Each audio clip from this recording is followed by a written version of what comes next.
오늘은 제사장의 입술론입니다. 말라에서 2장 7절 말씀, 1절부터 9절까지인데 7절 말씀 보겠습니다. 말라에서 2장 7절 말씀, 이것은 여러분이 암송해 놓으셔야 됩니다. 이 구절은 암송해 놓으셔야 돼요. 같이 읽습니다. 제사장의 입술은 지식을 지켜야 하며 그들은 그의 입에서 율법을 구해야 하나니 그는 만군의 주의 사자니라. 예. 이 구약에서는 레위 제사장을 말하고 신약에서 적용하면 당연히 이제 우리 영적 제사장, 그리스도의 제사장인 우리 왕가의 제사장인 크리스천들입니다. 제사장의 입술은 지식을 지켜야 하며 이 지식은 당연히 그리스도를 아는 지식이죠. 우리 주 예수를 아는 지식, 진리의 지식을 말합니다. 제사장의 입술은 지식을 지켜야 하며 그들은 그 입에서 율법을 구해야 하나니 그는 만군의 주의 사자니라. 잠깐 기도합니다. 주 하나님 감사합니다. 교회도 이군을 배우시고 주 영으로 이 시간 충만케 하시며 이 말씀을 통해서 은혜를 받도록 모든 성도들의 복을 주시길 간구합니다. 하나님 아버지께서 저희 마음속에 이 말씀의 빛이 가득히 말수 있도록 해주시고 이 빛을 가리는 모든 것을 주님께서 제거해 주시고 좀 저희 마음에서 이 생수의 샘이 터져 나올 수 있도록 은혜 허락하여 주시옵소서. 주를 믿는 믿음이 더욱더 크고 강하게 하시고 마음가운데 확신을 붙들 수 있도록 이 마음의 은혜를 충만하게 허락해 주십시오. 감사하는 주의 성기도합니다. 아멘. 예, 말라기 2장은 레위 제사장들을 위한 주의 말씀입니다. 2장 1절부터 딱 나오죠. 오 너희 제사장들의 이제 이 명령은 너희를 위한 것이니라. 그러니까 제사장들에 관한 말씀입니다. 우리는 영적 제사장이고 거룩한 제사장이고 왕가의 제사장으로서 본문에 기록된 말씀에서 배움과 훈계를 얻을 수 있습니다. 이전에 기록된 것들은 모두 육신의 배움을, 모두 우리의 배움을 위하여 기록된 겁니다. 성경 구약 성경의 사건들 인물들에 대해 말하기를 이제 이런 일들이 우리의 본보기가 되었으니 이렇게 이제 이런 일들은 우리의 본보기가 되었으니 이런 사건들 이런 인물들이 우리의 본보기가 되었다. 고린도서 10장 11절도 이제 이 모든 일은 그들에게 본보기로 일어났으며 또 그것들은 세상의 끝을 만나 우리를 훈계하기 위해 기록되었느니라. 구약 성경이 신약 성도를 주는 교훈 목적이 뭐냐 하면 우리를 훈계하기 위해서 본보기로 배움을 위하여 이런 거죠. 말라기서는 구약의 마지막 책으로서 오늘날 우리에게 주는 경고와 훈계와 배움이 넘치는 책입니다. 오늘 말씀은 레위 제사장, 레위 언약을 중심으로 주님의 책망과 경고인데 영적 제사장들은 우리를 훈계하고 책망하는 귀한 말씀입니다. 성경에서 주께 기름 부음 받은 중류 직책 셋이 있는데 왕과 제사장과 대언자입니다. 왕과 대언자 제사장, 기름 부음 받은 세 중요 직책입니다. 이 셋을 겸직하면 이 왕, 대언자, 제사장을 겸직하면 이게 이제 그리스도가 됩니다. 구약은 모세와 다윗이 그랬고 신약에서는 예수 그리스도이십니다. 그리스도란 타이틀은 왕, 대언자, 제사장을 통칭하는 것으로서 기름 부음 받은 자란 뜻입니다. 구약에서 일반적으로 이 셋이 분리가 되었습니다. 성경에서 처음 기름 부음 받은 사람은 누굴 같아요? 성경에서 처음 기름 부음 받은 사람 아담입니다. 아담은 창조될 때부터 하나님이 창조하신 땅의 모든 것을 지배하고 다스리도록 기름 부음 받은 왕이었습니다. 시편 8편 5절에서 8절에 보면 시편 8편 5절에서 8절에 보면 주께서 그를 천사들보다 조금 낮게 만드시고 그에게 영광과 존귀로 관을 씌우셨나이다. 주님께서 아담에게 관을 씌우셨다. 그 아담이 뭐란 거죠? 왕이었다 이 말이죠. 주께서 그로 하여금 주의 손으로 지으신 것들을 지배하게 하시고 이게 뭐죠? 왕이다 말이죠. 모든 것을 그의 발 아래 두셨사오니 참으로 모든 양과 소와 들의 짐승들이며 공중의 날짐승과 바다의 물고기와 바다들의 행로들을 지나다니는 모든 것이니이다. 땅에 있는 모든 것들은 아담을 머리로 해서 아담이 지배하고 다스리도록 했다. 관을 씌웠다 했죠. 그러나 그는 범죄함으로 이 세상의 통치자가 되고 이 세상의 통치자는 마귀가 되고 말았습니다. 그는 땅을 지배하는 자에서 땅에게 굴복하고 진토에 꿇어 엎드린 자가 되고 말았습니다. 이게 이제 죄의 결과죠. 아담이 땅을 지배하는 자에서 땅에게 꿇어 엎드려지는 자가 되었다. 성경에서 처음 나오는 대언자는 누구냐? 성경에 처음 나오는 왕이 누구였다고 했죠? 아담이었어요. 성경에서 처음 나오는 대언자 누굴 것 같습니까? 하면 성경 퀴즈로 처음 나오는 대언자, 성경책에 처음 나오는 대언자 아벨입니다. 아벨입니다. 아벨이 대언자라는 사실을 모르는 분은 회개하고 성경을 부지런히 읽고 주의 깊게 읽어야 됩니다. 아벨은 믿음으로 희생물을 드렸을 뿐 아니라 사람들에게 주께서 받으신 희생물이 무엇인지 증언했고 지금도 그의 피는 증언하고 있습니다. 말하고 있습니다. 아벨은 대언자였다. 대언자 아벨로부터죠. 주님께서 아벨이 대언자라고 증언해 주셨습니다. 성경에서 처음 나오는 제사장, 제사장은 누구 같아요? 처음 나오는 제사장, 멜기세덱입니다. 멜기세덱은 살렘 왕 멜기세덱이 왕이면서 대제사장, 왕이면서 하나님의 제사장이었습니다. 멜기세덱은 전쟁에서 돌아온 아브라함에게 빵과 포도주를 가지고 나와서 아브라함을 축복했고 아브라함은 그에게 11절을 드렸습니다. 예수님은 멜기세덱의 계통에 따른 영원한 제사장이라 불리셨습니다. 예수님이 셋이 전부 다 예수님을 예표한다. 아담은 첫사람 아담이니까 마지막 아담인 예수님을 예표하고, 그렇죠? 아벨은 어린 양 죽임을 당한, 증언하다 죽임을 당한 대언자로서 우리 주 예수 그리스도가 바로 죽임을 당한 대언자죠. 그 예표하고, 다음에 의로운 아벨 그랬고요. 다음에 이제 멜기세덱은 제사장으로서 하나님의 제사장 멜기세덱, 살렘 왕 제사장이니까 왕이신 대제사장 예수 그리스도를 예표합니다. 첫사람 아담은 하나님 아들이라 불렸고 기름 부음을 받았고 땅을 통치하는 왕으로서 마지막 아담이신 예수님의 모형이고, 아벨은 피 흘려 죽음으로써 자신의 의를 증언한 대언자로서 어린 양 예수의 모형입니다. 멜기세덱은 의의 왕이고 평강의 왕으로서 동시에 하나님의 제사장인데 우리 주 예수의 모형입니다. 예수님 왕으로 태어나셨고 또한 하나님의 제사장이십니다. 우리는 이 시간 대제사장이신 예수로 대해서 간략하게 정리를 좀 하고 오늘 본문을 공부하겠습니다. 오늘 제사장이니까 대제사장 예수님. 예수님 율법에 따라 레위지파에서 난 제사장은 아닙니다. 예수님은 유다지파니까 율법에 따르면 제사장이 될 수가 없어요. 제사장은 레위지파니까. 예수님은 유다지파에서 나셨기 때문에 율법에 따르면 제사장 될 수도 없을 뿐 아니라 근처도 못 갑니다. 그런데 예수님은 분명히 대제사장이다. 그건 어떻게 된 거냐? 예수로서는 율법에 따르지 않고 멜기세덱의 모습을 따르는 대제사장, 멜기세덱의 계통에 따른 영원한 제사장입니다. 예수는 긍휼 많고 신실하신 대제사장이 되셔서 백성의 제도로 인해 화해를 이루셨습니다. 예수는 우리의 신앙 고백의 사도이시며 대제사장입니다. 예수님은 하늘로 들어가신 위대하신 대제사장입니다. 예수님은 모든 점에서 우리와 똑같은 연약함의 감정을 몸소 느끼시는 분이시고 똑같이 시험을 받으셔서 죄가 없으신 대제사장입니다. 예수는 율법에 따라 제사장이 되지 아니하시고 너는 내 아들이라 오늘 내가 너를 낳았도다 하신 분에 의해서, 그분이 누구지? 하나님이죠. 하나님 아버지에 의해서 대제사장이 되셨습니다. 예수님은 거룩하시고 해가 없으시고 더러움이 없으시고 죄인들로부터 분리되시고 하늘들보다 더 높이 되신 대제사장입니다. 예수님은 자기 죄들로 인해 희생물을 드릴 필요가 없으신 유일하신 대제사장입니다. 예수로서는 율법이 있은 뒤에 하신 맹세의 말씀으로 대제사장이 되신 분입니다. 율법이 있은 뒤에 맹세로 한 말씀. 율법은 출애굽기 19장에서 주어졌죠. 맹세로 하신 말씀 했으니까 율법이 있은 뒤에 하신 맹세의 말씀은 시편입니다. 시편 110편 4절에 나오는 말씀에 따라서 대제사장이 됐다 이 말입니다. 예수님은 율법이 아니라 율법이 있은 뒤에 하신 맹세의 말씀으로 대제사장이 되신 분입니다. 예수 그리스도께서는 다가올 좋은 일들의 대제사장으로 오셨습니다. 예수 그리스도는 자신을 희생물로 영원히 드린 대제사장입니다. 예수 그리스도는 하나님의 집을 다스리는 대제사장입니다. 예수는 친히 자신의 피로 백성을 거룩히 구별하시려고 성문 밖에서 고난을 당하신 대제사장이십니다. 그럼 우리는 뭡니까? 우리는 뭐냐 이거죠. 크리스천들로서 우리는 영적 희생물 드리는 영적 제사장입니다. 우리는 왕가의 제사장입니다. 우리는 하나님의 제사장이고 그리스도의 제사장입니다. 천년왕국 때 우리는 왕가 제사장이 되어서 이 땅을 통치하게 됩니다. 자, 본문 말씀입니다. 말라기 2장으로 합니다. 본문 말씀을 보겠습니다. 1절입니다. 오 너희 제사장들아 이제 이 명령은 너희를 위한 것이니라. 말라기 2장 1절부터 9절은 제사장들에게 주신 말씀입니다. 1장에서 유대의 제사장들의 타락과 불신과 불순종과 세속화, 신성모독과 같은 죄들이 엄중히 기록되어 있습니다. 그들은 주께 영광을 돌린 대신 주의 이름을 더럽혔고 주의 상과 주께 드린 헌물들을 업신여겼습니다.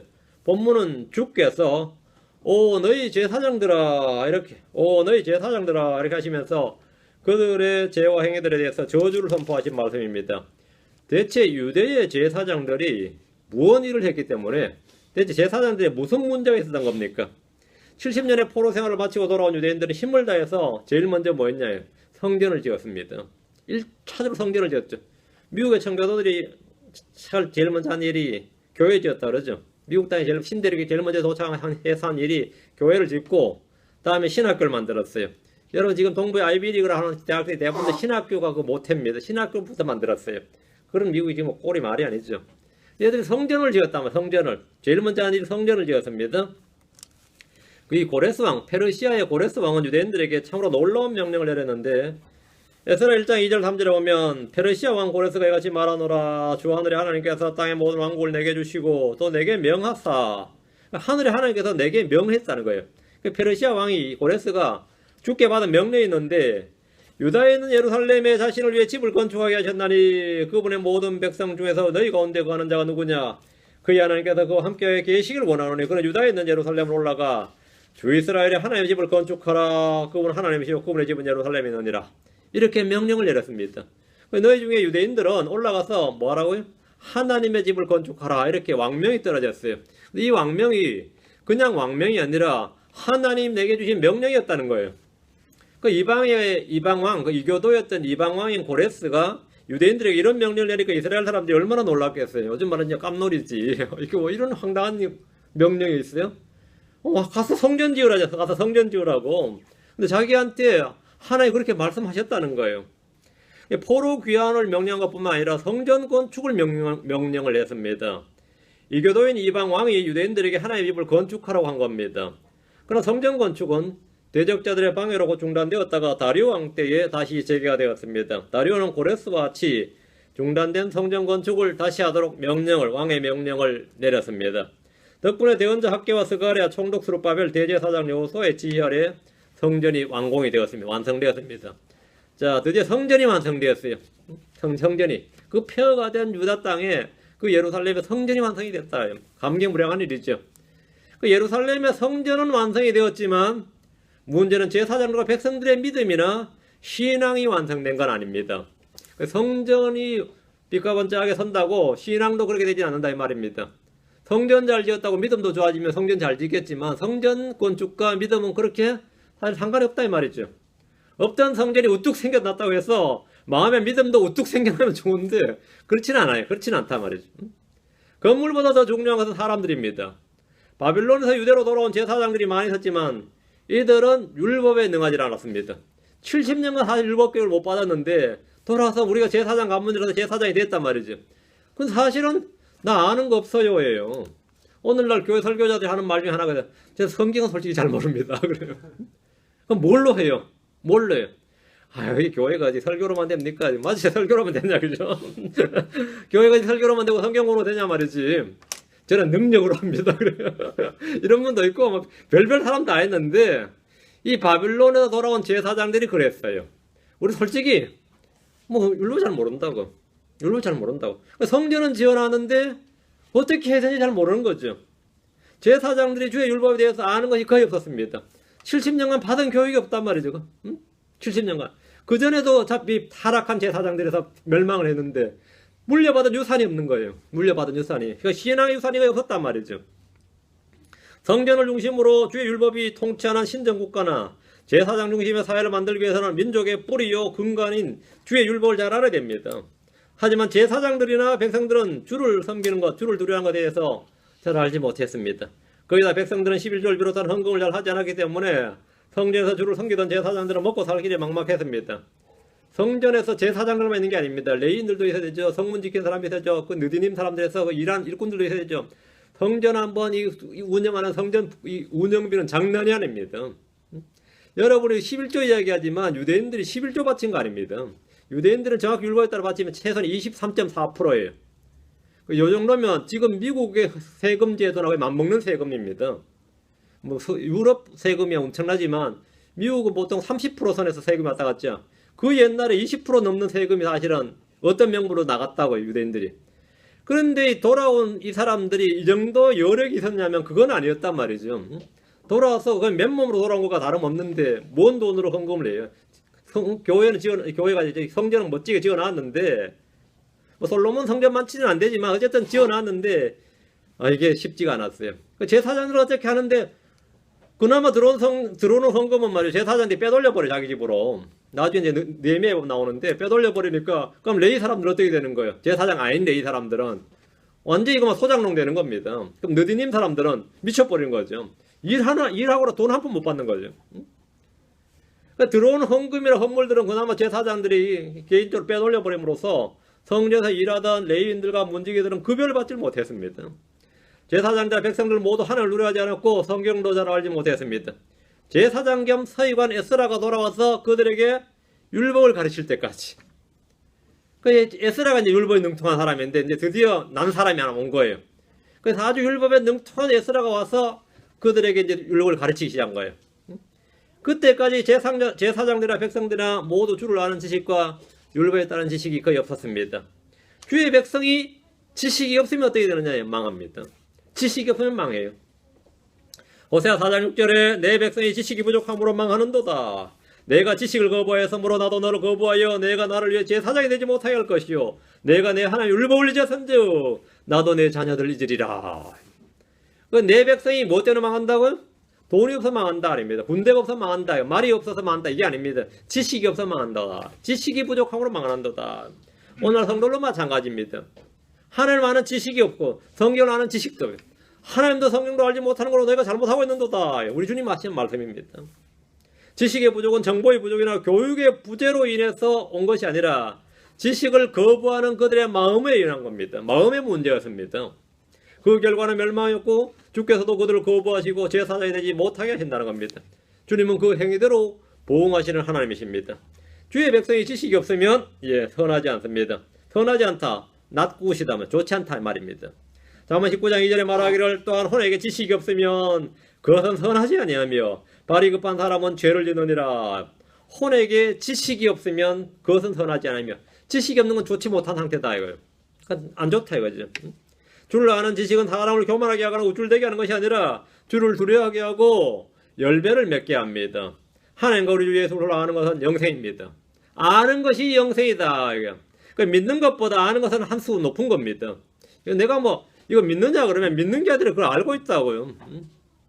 알고 있다는 것은 믿는 것보다 훨씬 더 위에요. 알고 있다는 건. 난 그거 알고 있다고. 요한복음 17장 3절에 영생의 거신이 곧 그들이 유일하신 참 하나님 아버지와 아버지께서 보내신 자 예수 그리스도를 아는 것이니다. 아는 것이니다. 아는 게 영생이다. 아는 게 영생이다. 이것이 없으면, 이 지식이 없으면 좋지 못하다요. 주의 백성이 주를 아는 지식이 없을 때 백성들은 포로로 사로잡히고 종교한 자들은 줄이고 무리들은 갈증으로 목마르게 되었습니다. 우리 유명한 구절이었죠. 아모스 8장 11절 13절 유명한 구절이었어요. 그게 뭐죠? 주 하나님 말하노라 보라 날들이 이르리니 내가 그 땅에 기근을 보내리라. 그것은 빵으로 인한 기근도 아니요 물로 인한 갈증도 아니며 오직 주의 말씀을 구하려고 주의 말씀을 듣는 것에 대한 기갈이니라. 그들이 바다에서 바다까지 북쪽에서 동쪽까지 떠돌아다니며 주의 말씀을 구하려고 이리저리 다름질하여도 그것을 얻지 못하리니 그날의 아름다운 처녀들과 청년들이 갈증으로 인하여 기진하리라 하십니다. 이 말씀대로 오늘날은 이 빵이 없어서 아니면 물이 없어서 문제가 아니라 말이에요. 주를 아는 지식이 없었다. 주를 아는 지식이 없다. 주를 아는 지식이 없는 것이 재앙이다는 겁니다. 이사야 5장 13절에 그러므로 내 백성이 지식이 없음으로 포로로 잡혀갔으며 그들의 종교자들은 굶주리고 그들의 무리는 갈증으로 목마르게 되었도다. 이유가 뭐냐? 지식이 없으므로. 우리는 이런 일들이 지금 발생하고 있다는 걸 압니다. 미국이나 유럽의 청년들은 나름 이 무언가를 해가지고 말이죠. 식량 문제를 해결했다 이러죠. 이 근대 계몽주의, 근대화를 이루어가지고 사실은 이 유럽이 말이죠. 아랍권한테도 완전히 밀렸어요. 중세는. 아랍권한테도 완전히 밀렸다가 이 근대혁명, 1800년대 근대혁명 한번 이렇게 해서 지금 200년간 뒤집어 놓은 겁니다. 수천 년간 사실은 거의 중동에서 미치는 거죠. 수천 년간 밀리던 놈들이 갑자기 한 200년간 완전히 우리 윽박지른단 말이죠. 근데 200년간 이게 뭐가 뒤바뀐 거, 완전히 뒤바뀐 거죠. 그래서 이 자부심이 있어요. 이 서구 유럽은 자부심이 뭐죠? 우리가 빵 문제를 해결했다는 겁니다. 빵 문제를 해결했다는 거예요. 그런데 그렇게 해결하고 나니까 미국이나 유럽 청년들이 나름 식량 문제를 해결했지만 대신 영적 갈증과 주림에 시달리면서 히피 문화가 생기고 인도에서는 구루들을 찾고 말이죠. 명상이나 요가나 신비 종교나 또 마약이나 알코올에 빠지게 된 겁니다. 이런 것들이 이제 빠지게 되는 겁니다. 갈증이 생기니까. 주님이 땅에 보낸 기근은 주의 말씀들을 듣는 것에 대한 기갈이었습니다. 주님께서 왜 이런 기근을 보낸 겁니까? 그럼 주님 왜 보내신 거예요, 그걸? 응? 왜 그걸 보냈냐? 그들이 자기 속에 하나님 두기를 싫어하기 때문입니다. 자기 속에 하나님 두기를 싫어하기 때문에 그런 거예요. 하나님의 진리를 거짓으로 바꾸기 때문에 그렇습니다. 그럼 유대인 제사장들은 왜 지식이 없었던 겁니까? 왜 지식이 없었어요? 70년간 포로 생활하다 보니까 그래요? 자, 2절입니다. 이유가 나옵니다. 왜 지식이 없었느냐? 왜 지식이 없었느냐? 만군의 주가 말하노라 만을 너희가 들으려 하지 아니하며 그것을 마음에 두려 하지 아니하여 내 이름의 영광을 돌리지 아니하면 내가 너희에게 심지어 저주를 보내어 너희의 복들을 저주하리라. 참으로 내가 이미 그것들을 저주하였으니 이는 너희가 그것을 마음에 두지 아니하기 때문이라. 제사장들이 먹고 사는 문제에 집착하고 주의 상이나 헌물을 드릴 때 율법대로 하는 것을 하찮게 여기고 그걸 귀찮게 여기고 피곤해하고 말이죠. 주의 이름을 멸시하고 더럽혔는데 이들이 왜 그러한지를 주님의 말씀을 한번 들어보십시오. 주님 유대 제사장들의 문제점 세 가지를 말씀해 주셨는데 이는 오늘날 크리스천들에도 동일합니다. 오늘 세상 사람들과 크리스천들 다 동일해요. 첫째는 그들이 들으려 하지 않는다는 겁니다. 이게 처음이에요. 들으려 하지 않는다. 주의 말씀을 듣고 싶어 하지 않는다는 겁니다. 설교하고 있네 그러죠. 놀고 있네 말이죠. 둘째는 뭐죠? 그것을 마음에 두려하지 않는다. 들어도 그걸 마음에 두려하지 않는다. 주의 말씀을 마음에 두려하지 않습니다. 셋째는 주의 이름에 영광을 돌리지 않습니다. 주께 영광을 돌리지 않는다. 이건 감사와 찬양을 잊어버린 거죠. 그러니까 주님을 인식을 못하는 겁니다. 이 세 가지가 그들이 지식이 부족한 이유, 그들이 지식을 갖지 못한 이유, 그들이 멸망하는 이유입니다. 주님께서 하신 말씀에 들으려 하지 않는다, 마음에 두려 하지 않는다, 하나님께 영광을 돌리려 하지 않는다.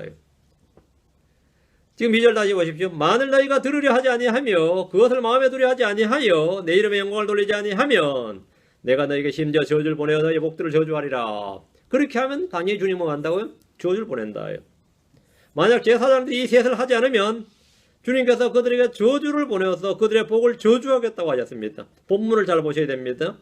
제사장들뿐만 아니라 왕이든 백성이든 누구라도 다 마찬가지입니다. 우리가 주의 말씀을 들으려 하지 않고 마음에 두려 하지 않고 주의 이름에 영광을 돌리지 않으면 받은 은혜와 받은 복도 저주가 됩니다. 주께서 주신 이 빛이 말이죠. 이 하나님께서 저주하면 빛이 뭐가 되는 거죠? 그때 번개가 되는 거예요. 내게 임했던 그 빛이, 진리의 빛이 번개가 되는 겁니다. 그러면 어떻게 되겠어요? 받은 복도 저주가 됩니다. 핵심은 능력이 아니라 의지입니다. 하려 하지 아니하며 이게 뭐죠? 의지의 문제다 이 말입니다. 여기서 마음의 소원과 의지를 다루는 겁니다. 성경은 우리의 지식이나 능력이나 재능이나 힘이나 소유를 다루는 것이 아니라 언제나 우리의 마음의 소원과 의지를 다루는 겁니다. 마음의 소원과 의지를 다루는 거예요. 우리가 뭘 할 수 있느냐 없느냐는 우리의 능력에 따른 것이 아니라 마음의 소원과 의지에 달려 있습니다. 그게 있어요. 그러니까 내가 마음의 소원이 있으면 내가 그리고 그걸 하겠다는 의지가 있으면 선한 소원이죠. 그 선한 의지가 있으면 당연히 주님께서 필요한 것들을 공급하시죠. 그건 공급은 주님으로부터 오는 거고 문제는 하려 하지 않는데 하나님께서 하라고 한 건 하려 하지 않고 마음에 두려워하지 않으면서 자기 하고 싶은 건 내놓으라고 그렇게 기도를 하잖아요. 금식도 하고 말이죠. 때를 쓰고 철야도 하고 말이죠. 그거 하겠다고 그렇게. 그럼 주님께서 나중에 뜨거운 맛 한번 보라고 줄 때는 있어요. 근데 그걸 또 간증하지. 은혜 받았다고. 복음서에서 유대인들은 복음을 들었지만 믿으려 하지 않고 주께 나아오려 하지 않았습니다. 주님은 반복해서 너희가 원치 아니하였도다. 너희가 원치 아니하였도다. 주님께서 선택하지 않으셨다거나 은총을 베풀지 않으셨다거나 뭐 그런 것이 아니라 그들이 원치 아니하였도다 했습니다. 이것은 힘과 능력의 문제가 아니라 마음이 멀어졌다. 그들이 입술로 나를 공격하는 마음이 내게서 멀도다. 마음이 멀다. 마음의 문제다는 겁니다. 들으려 하지 않고 마음에 두려 하지 않고 주의 이름에 영광을 돌리지 않으면 빛이 변하여 번개가 되고 복이 변하여 저주가 되고 은혜가 변하여 재앙이 됩니다. 은혜가 변해 받은 은혜가 재앙이 돼요. 주님께서 주신 복된 약속들을 우리는 하나도 맛볼 수 없게 됩니다. 2절에 이는 너희가 그것을 마음에 두지 아니하기 때문이라. 이는 너희가 그것을 마음에 두지 아니하기 때문이라. 우리가 영적 제사장으로서 마음에 두어야 할 것이 뭡니까? 주의 말씀입니다. 주의 말씀 우리 마음에 쌓아두어야 됩니다. 욥기의 말을 욥기 22장 22절에 원하건대 그분의 입에서 법을 받고 그분의 말씀들을 내 마음속에 쌓아두라. 그분의 말씀을 뭐라고요? 내 마음속에 쌓아두라. 우리는 말씀들을 마음의 보고에 쌓아두어야 됩니다. 골로새서 3장 16절에 그리스도의 말씀이 너희 속에 모든 지혜로 풍부히 거하게 하여 시와 찬송과 영적 노래로 서로 가르치고 훈계하며 너희 마음속에 은혜로 주께 노래하라. 그리스도의 말씀이 너희 속에 풍부히 거하게 하여 마음속에 쌓아두라 이 말입니다. 이것이 주의 은혜와 주의 복을 충만하게 누리는 방법입니다. 그런데 지금 마음에 두려워하지 않는다 이거지. 문제는 그거다 말이지. 2장 3절 본문으로 옵니다. 말라기 2장 3절 보라 내가 너희 씨를 섞게 하며 똥 곧 너희의 엄숙한 명절들의 똥을 너희 얼굴에 바르리니 사람이 너희를 그 똥과 함께 취하여 가리라. 주께서 제사장들의 복들이 저주가 되게 하시며 제사장들의 씨가 썩게 됩니다. 제사장들의 씨가 썩게 된다. 이 말은 뭐냐면 이 땅에서 제사장들이 끊어지게 된다는 겁니다. 제사장들이 끊어지게 된다. 역사적으로 지난 2000년 동안 이스라엘은 왕도 없고 통치자도 없고 형상도 없고 에봇도 없고 드라빔 높이 거했습니다. 지금 이스라엘에 제사장이 있습니까? 제사장의 씨가 끊어졌단 말이죠. 랍비들은 있어도 제사장들은 찾아볼 수가 없습니다. 제사장을 찾아볼 수가 없습니다. 보라, 내가 너희를 썩게 하며 이 말씀대로 그들의 씨는 썩었습니다. 요즘 이스라엘은 제3성전을 짓는다고 하면서 성전이 지어지면 율법에 따라 제사장이 돼야 되죠. 그 제사장을 어떻게 누굴 제사장이에요?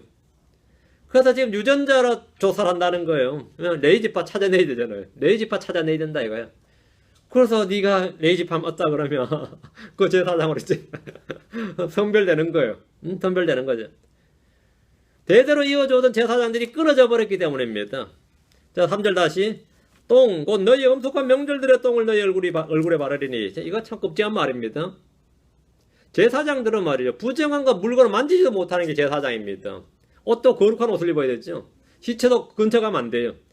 그런데 지금 여기는 제사장들의 얼굴에 똥을 바른다잖아요. 누군가가, 그렇죠? 주님께서 그렇게 하신다는 건데, 주께서 복들을 저주가 되게 하신 결과입니다. 레위 제사장들은 자신을 거룩히 구별하고 의복도 거룩히 구별해야 했던 그런 사람들입니다. 그런 제사장들의 얼굴에 똥을 발랐다는 것은 인간이야의 취급을 받았다. 한마디로 하면 쓰레기 취급받은 거죠.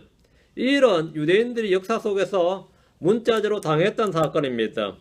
너희 엄숙한 명절들이란 말은 나팔절이나 속죄나 장막절 같은 7절기에 해당하는 그 절기에 해당되는 명절들인데, 이 유럽이나 전 세계 흩어졌던 유대인들 있죠.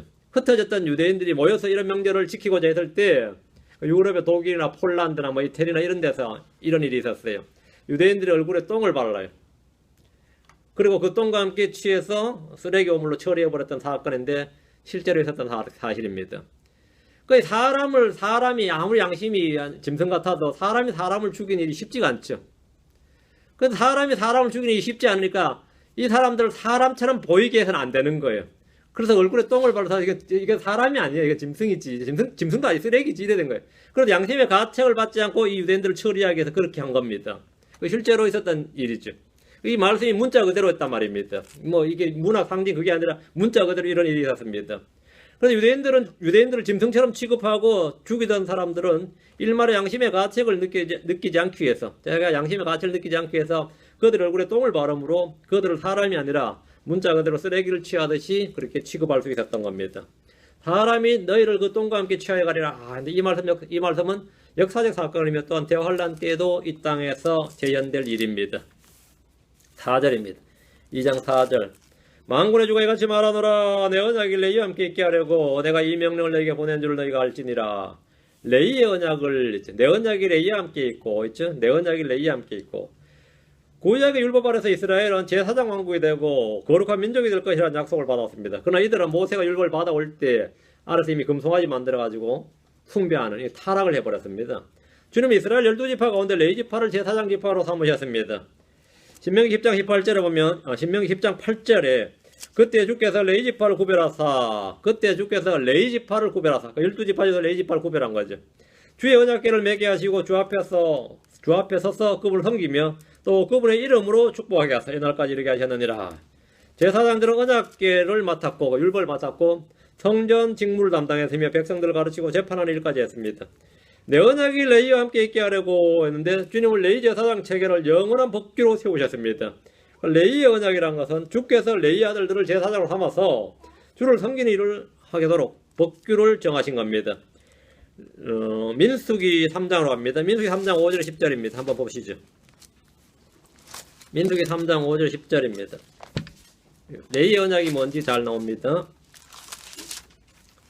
주께서 모세에게 말씀하여 이르시되 레위지파를 가까이 데려오고 그들을 제사장 아론 앞에 보며 그들이 그를 섬기게 하라.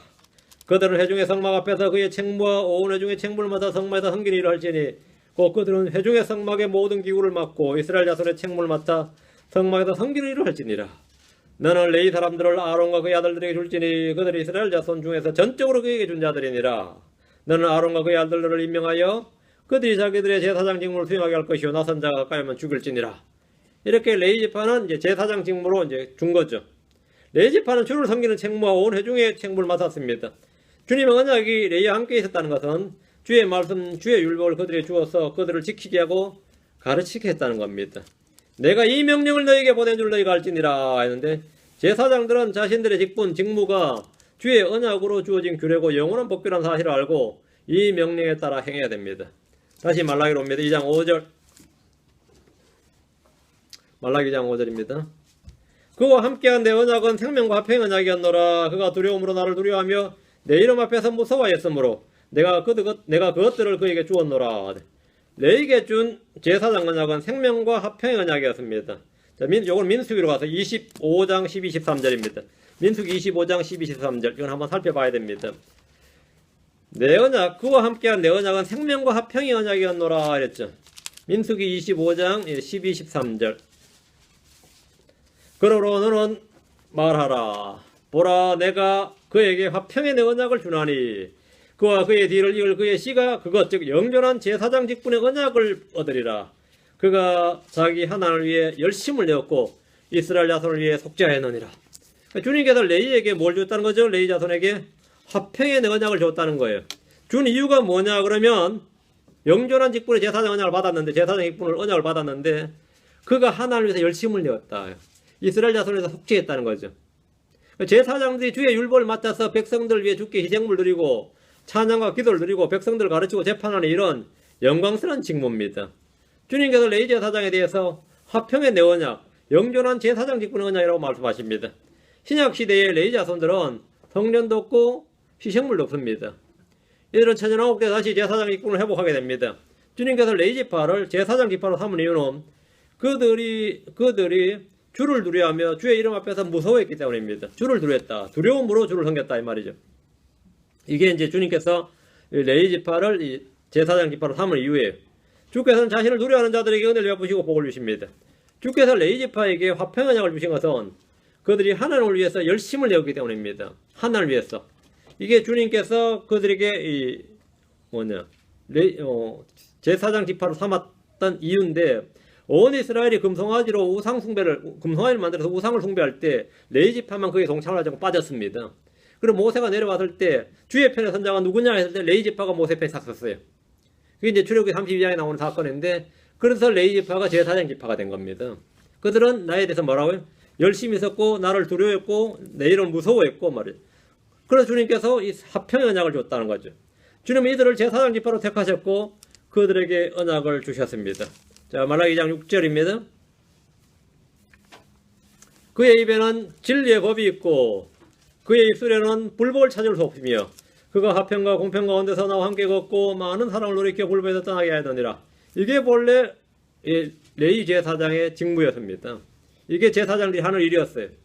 그의 입에는 뭐가 있다고요? 진리의 법이 있고 왜? 언약을 맡았으니까 율법을 맡았으니까요. 그의 입술에는 불법을 찾을 수 없으며 그가 화평과 공평 가운데서 나와 함께 걷고 많은 사람을 돌이켜 불법에 떠나게 하느니라. 구약에서 레위 제사장들은 이스라엘 백성들의 율법을 가르치는 일을 맡았습니다. 그들은 성경 교사였고 율법으로 판단한 재판관이었습니다. 백성들은 어려운 문제나 갈등이나 분쟁이 있을 때 레위 사람 제사장들이 가서 판결을 구했습니다. 그럼 다 끝나는 거였어요. 신명기 17장 9절에 레위 사람 제사장들과 그 당시 재판관에 가서 물어라. 그리하면 그들이 재판의 판결을 내게 보여주리라. 그 갈등이나 문제가 생기면 레위 지파 찾아가서 제사장들한테 물으면 다 해결되는 거였죠. 요사밧 왕은 제사장들을 보내서 온 백성들을 가르치게 했습니다. 역대기야 17장 7절에서 9절에 보면 또 자신의 통치 제3년에 그가 자기의 통치자들 곧 벤하일과 오바댜와 스가랴와 느다네엘과 미가에게 사람을 보내어 유다의 도시들에게 가르치게 하고 또 그들과 함께 레위 사람들 즉 스마야와 느다냐와 스바냐와 아셀과 스마라목과 여나단과 아도니야와 도비야와 도바도니야 등의 레위 사람들을 보내며 또 그들과 함께 제사장 엘리사마와 여호람을 보내었더니 그들이 유다에서 가르치며 주의 율법책을 가지고 유다의 모든 도시로 두루다니며 백성을 가르쳤더라. 이들이 한 일이 뭐였다고요? 가르쳤으며 주의 율법책을 가지고 다니면서 뭐였다고요? 백성들을 가르쳤더라. 이게 제사장의 고유 직무였습니다. 제사장. 그 주의 제사장들은 이런 일을 하는 사람들이었단 말이죠. 주의 율법책을 들고 다니면서 가르치고 재판하는 일을 했단 말입니다. 레위 제사장들이 이런 일을 할 때 그들의 입에는 진리의 법이 있었고 그의 입술에는 불법을 찾을 수가 없었다 했습니다. 이들 율법을 필사해서 책으로 만들었습니다. 그럼 이게 뭐냐? 서기관이죠.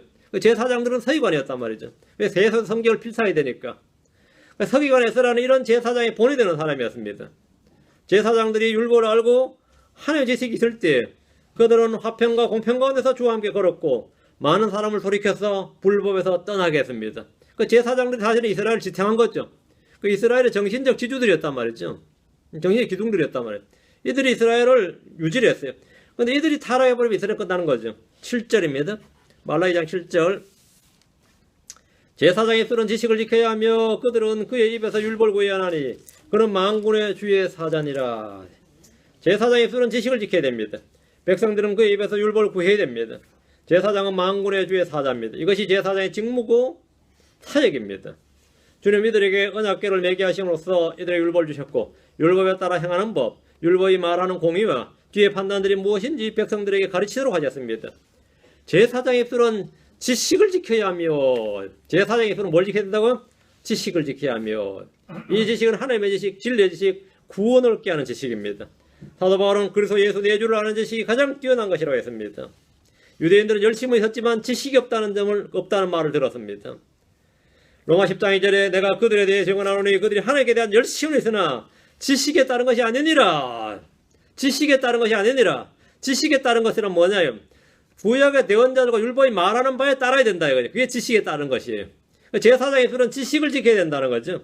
진리의 지식, 주를 아는 지식은 주의 말씀을 듣고 믿을 때 내 안에 오는 겁니다.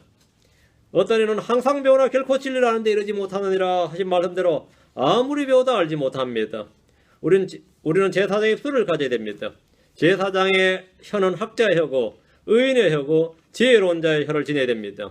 그 제사장의 혀는 어떠냐가 제사장의 입술은 지식을 지켜야 된다는데 제사장은 기본적으로 학자의 혀를 가져야 됩니다. 학자의 혀.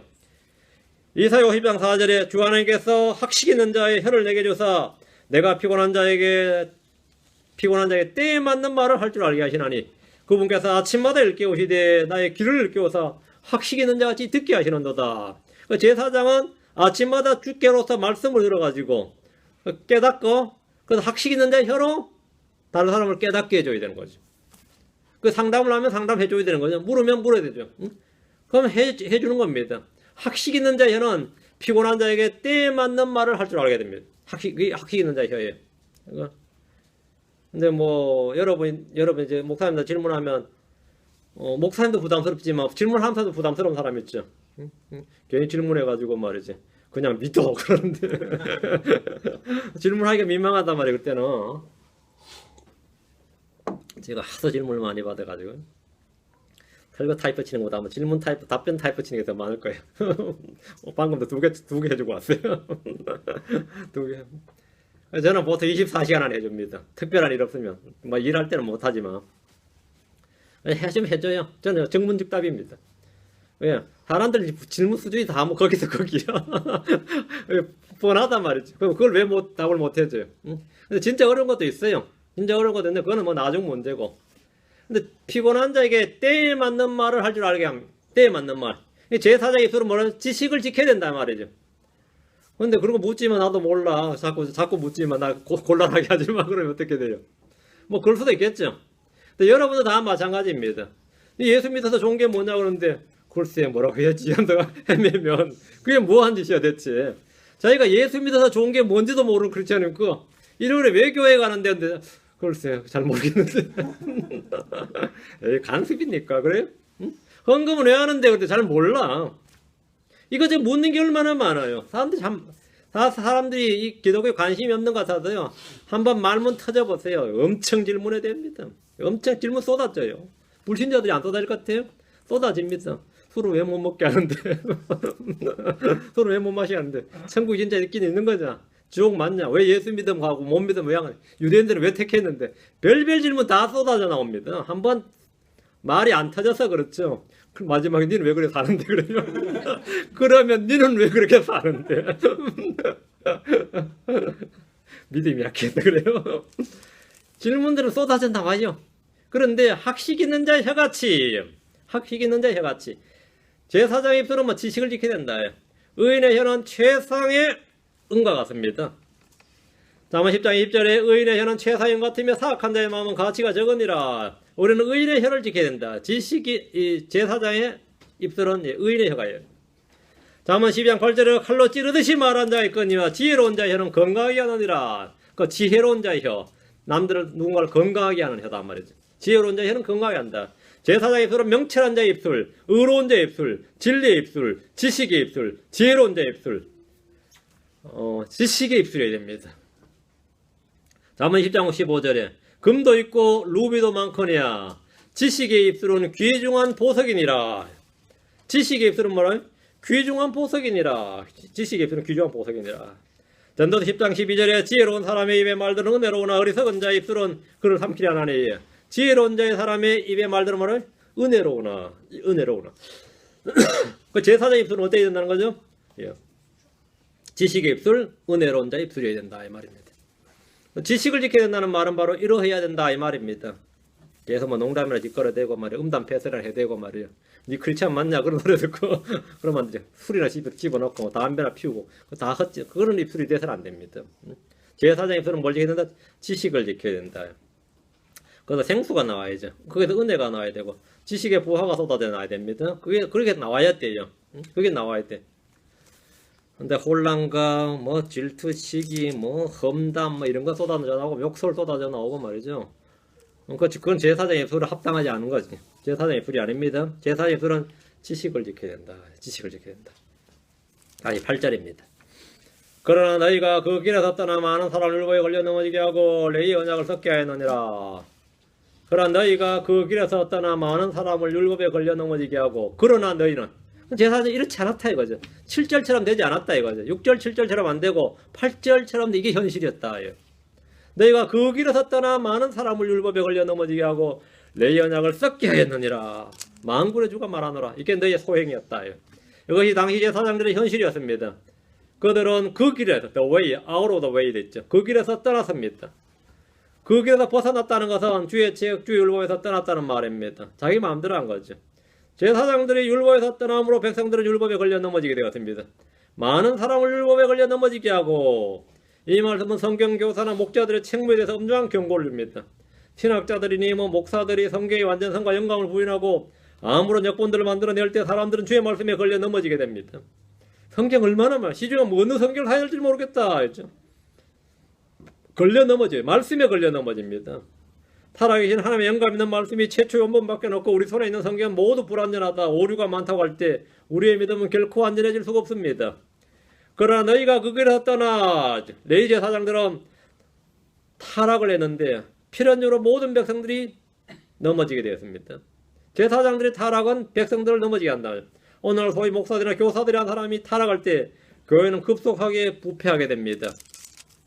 레위 언약을 썩게 하느니라 했는데 하나님의 말씀을 부패케 하는 자들이 누구인지 보십시오. 하나님의 말씀을 부패케 하는 자는 누구냐? 고린도서 2장 17절에 우리는 하나님의 말씀을 부패시키는 말하는 사람들 같지 아니하고 오직 진실하면서 난 자같이 하나님에서 난 자같이 하나님 눈앞에서 그리스도 안에서 말하노라. 그 사도 바울 시대에 하나님의 말씀을 부패시키는 많은 사람들 같이 일이 나오죠. 그 바울 시대에 벌써 하나님의 말씀을 부패시키는 사람들이 많았다는 겁니다. 그 외경도 있고 위경도 있고 이게 다 그때 시대에 뭐 막 나왔어요. 나왔는데 하나님의 말씀을 부패시킨다. 사도 바울 시대에 하나님의 말씀을 부패시킨 자들이 많이 있었습니다. 현대 역본들과 킹제임스 성경이 몇 곳이나 차이가 난 줄 압니까? 여러분 개혁 성경하고 킹제임스 성경하고 몇 곳 차이 날 것 같아요. 그 대충만 상세하게 말고 중요한 차이만 64,000곳이 차이가 납니다. 64,000곳이라고 그러면 이거는 같은 성경일 수가 없는 겁니다. 여러분이 잘 아는 갈라디아 2장 20절에 보면 내가 그리스도와 함께 십자가에 못 박혀 있으나 그럼에도 불구하고 사노라 이랬죠. 그걸 여러분 NIV나 다른 성경 한번 보세요. 개혁은 그럼에도 불구하고 내가 십자가에 못 박혀 있다. 그럼에도 불구하고 내가 사노라. 이게 킹제임스 성경이죠. 개혁에는 내가 그리스도와 함께 십자가에 못 박혔나니 그런 적이 이제는 내가 산 것이 아니요 이랬죠. 정반대잖아요. 못 박혀서 안 살았지. 이거 완전 정반대라고. 그럼에도 불구하고 사노라고 그럼에도 불구하고 안 사노라는데 어떻게 같아요. 정반대 구절입니다.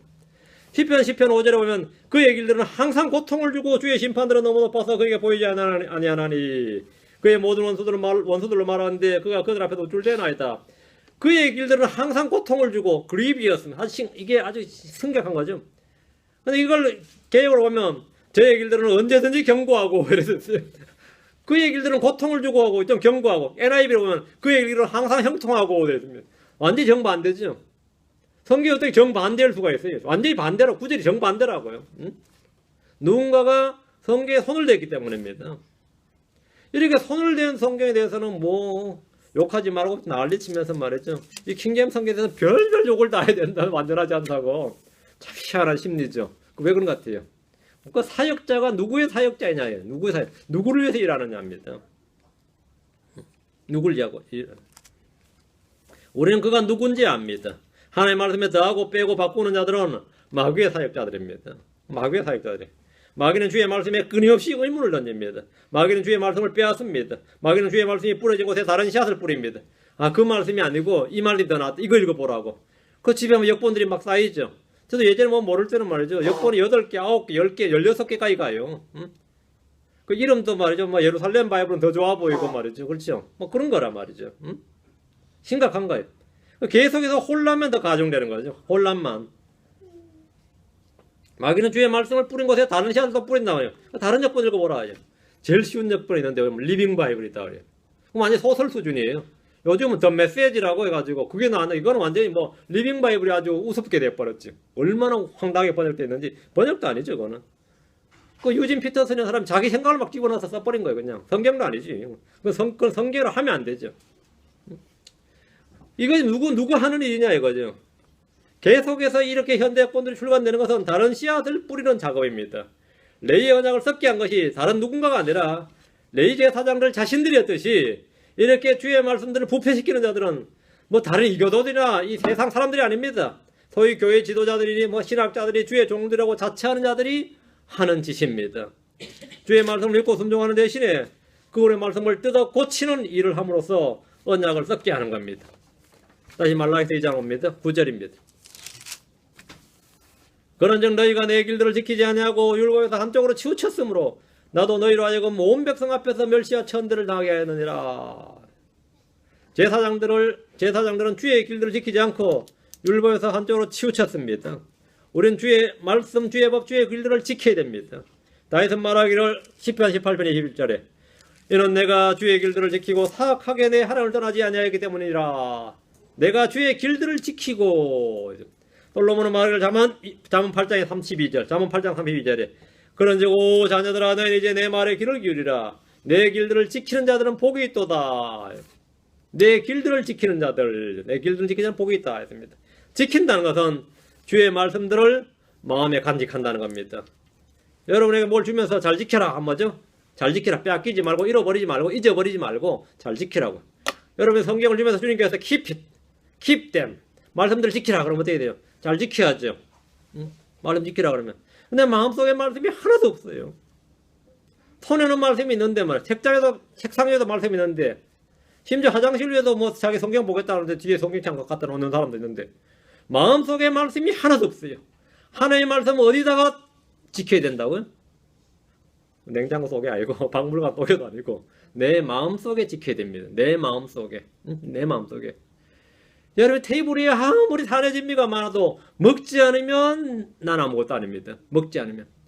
내 앞에 아무리 좋은 말씀 좋은 게 많아도 내 마음에 거기 들어오지 않으면 그건 나한테 아무것도 아니에요. 그건 나한테 아무것도 아닙니다. 들은 말씀을 마음에 쌓아두고 빼앗기지 말라 해요. 그게 내 말들을 지키라 해요. 잠언 3장 26절에 내 아들아 내 마음을 내게 주며 내 눈이 내 길들을 지키게 할지니라 했습니다. 이것이 우리가 받은 말씀들입니다. 우리 주 예수님께서 말씀하시기를 진실로 진실로 내가 너에게 이르노니 사람이 내 말을 지키면 결코 죽을 보지 아니하리라 했습니다. 주 예수님이 하신 이 말씀, 자신의 말이 주 예수님께서 하신 자신의 말이 사람의 말이 아니라 하나님의 말씀이고 자신이 주 하나님이라는 뜻입니다. 사람이 내 말을 지키면 죽을 보지 않는다. 이 말은 뭐예요?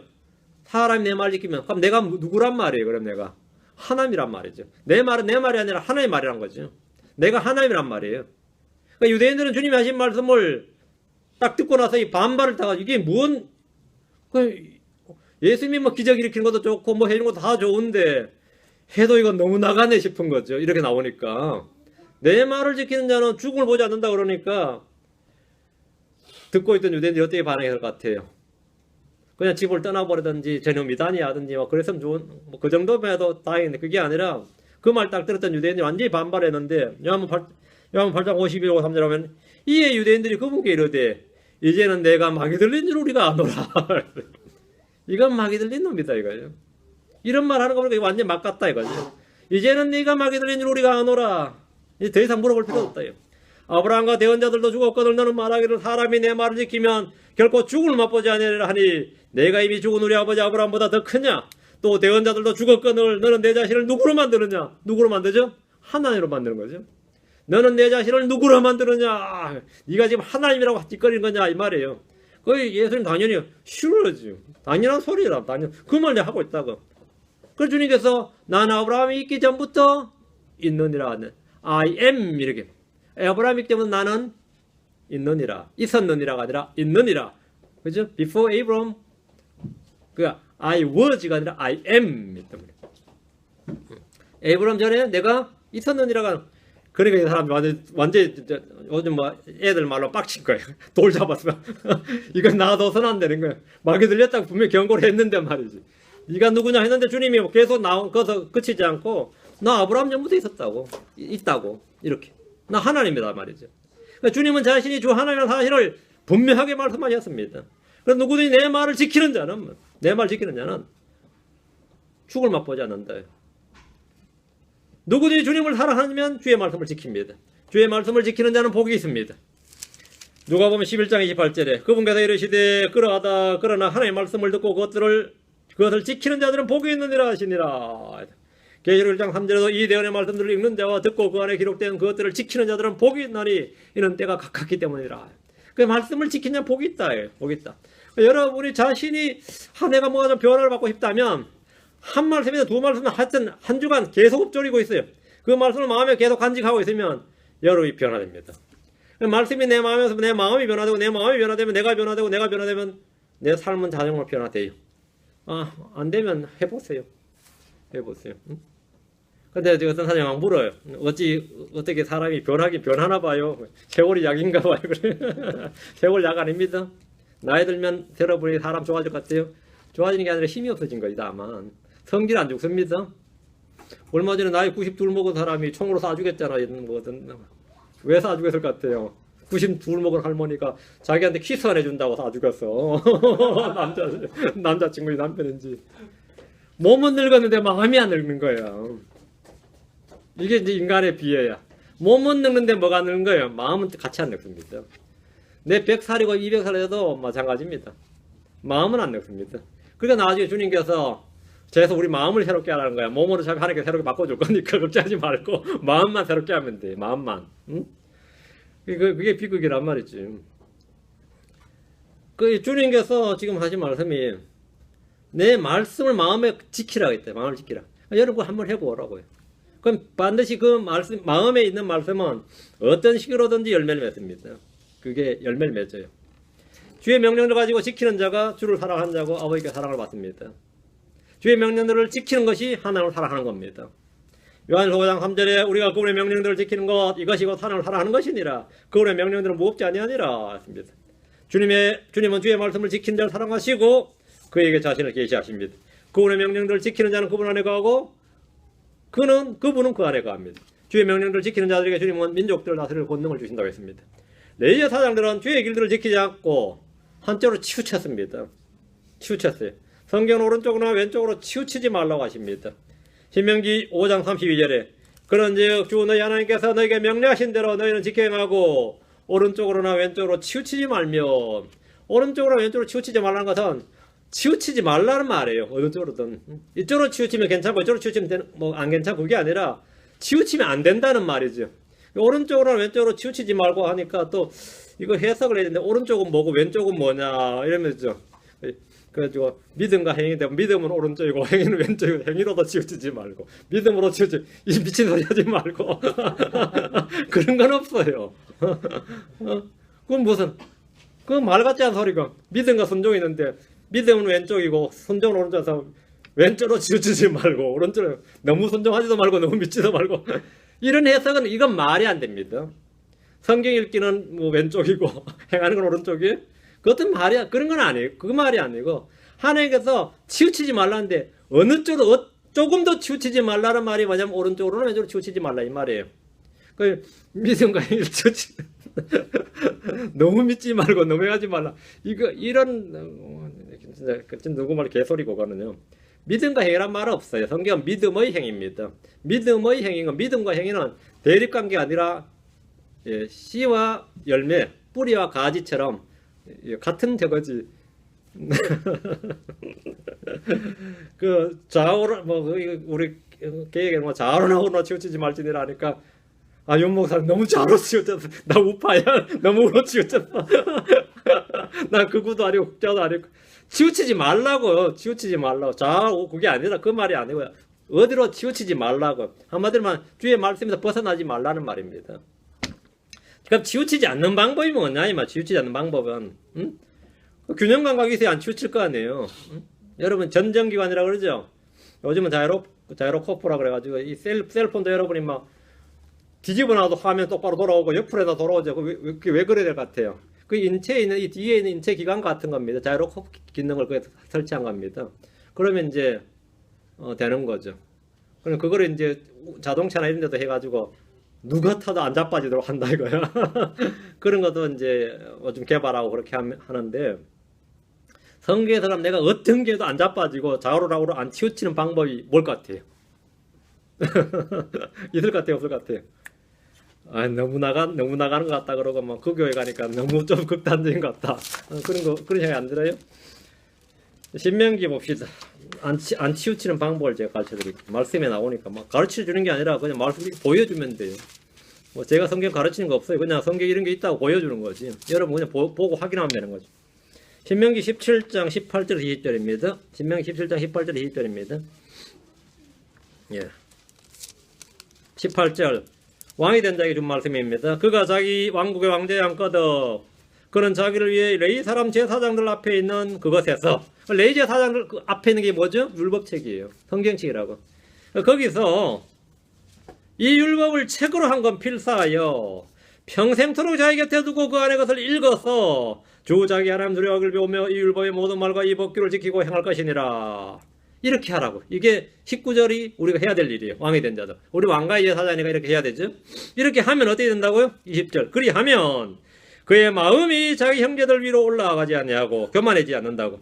그가 명례에서 떠나 오른쪽으로나 왼쪽으로 치우치지 아니하리니 이로써 이스라엘 한가운데서 그와 그의 자손들이 자기 왕국에서 자기 날들을 길게 하리라. 그 하나님의 말씀을 한 건 필사해가지고 앞에 두고 평생 그걸 읽으라고.